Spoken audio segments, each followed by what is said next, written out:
Bien. Alors on va ici sélectionner l'image avec la flèche noire. Avec la flèche noire, c'est le bloc en fait que je sélectionne. Attention, c'est pas l'image elle-même, parce que l'image elle est à l'intérieur du bloc et on la sélectionne quand on clique sur le réticule ici. Vous voyez ses limites. L'image est plus grande en fait que ce qu'on voit. Elle est recadrée. Donc c'est vraiment le bloc qu'il va falloir sélectionner. Là je suis en train de sélectionner l'image, c'est pas bon, je dois cliquer à côté pour désactiver, puis je dois revenir cliquer sur le bloc, n'importe où sauf sur le réticule central, sinon ça sélectionnerait à nouveau le contenu, l'image. C'est le bloc en fait. Quand je dis que je sélectionne l'image, dans ce cas-ci je devrais préciser, c'est le bloc. Oui, il y a une petite encre de navire ici pour indiquer que c'est une image qui est ancrée dans le texte. Elle est dans le flux du texte, comme vous avez pu voir quand on a supprimé du texte. Elle bouge.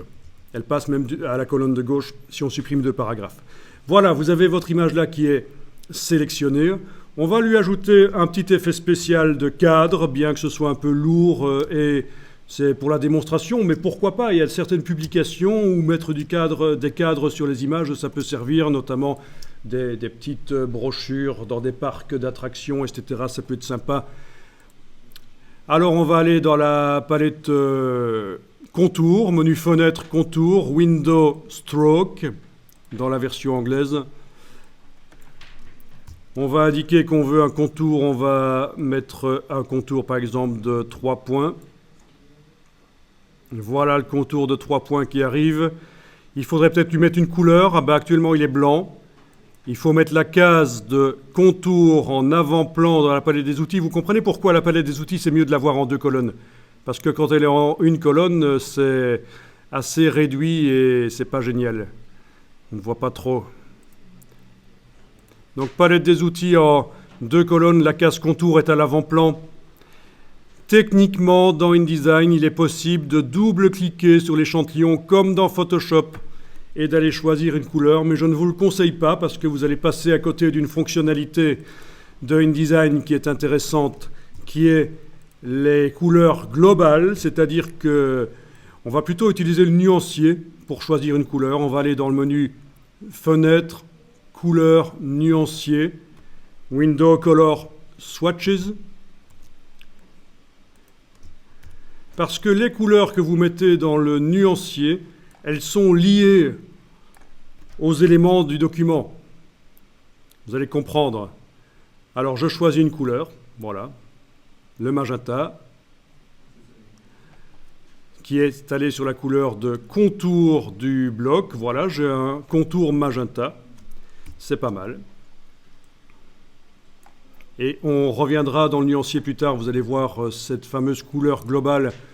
L'intérêt d'utiliser le nuancier plutôt que de double-cliquer à la manière Photoshop sur les échantillons et choisir une couleur, c'est qu'il y a vraiment un lien entre la couleur du nuancier et tous les objets qui vont utiliser cette couleur dans le document. Alors, on va maintenant dans les styles d'objets, menu Window Styles, menu fenêtre Style, Object Styles, style d'objet. Et on va créer un style d'objet au départ de cette image qui est sélectionnée, enfin de ce bloc image qui est sélectionné. Vous allez dans le menu de la palette des styles d'objets, vous demandez Nouveau style d'objet.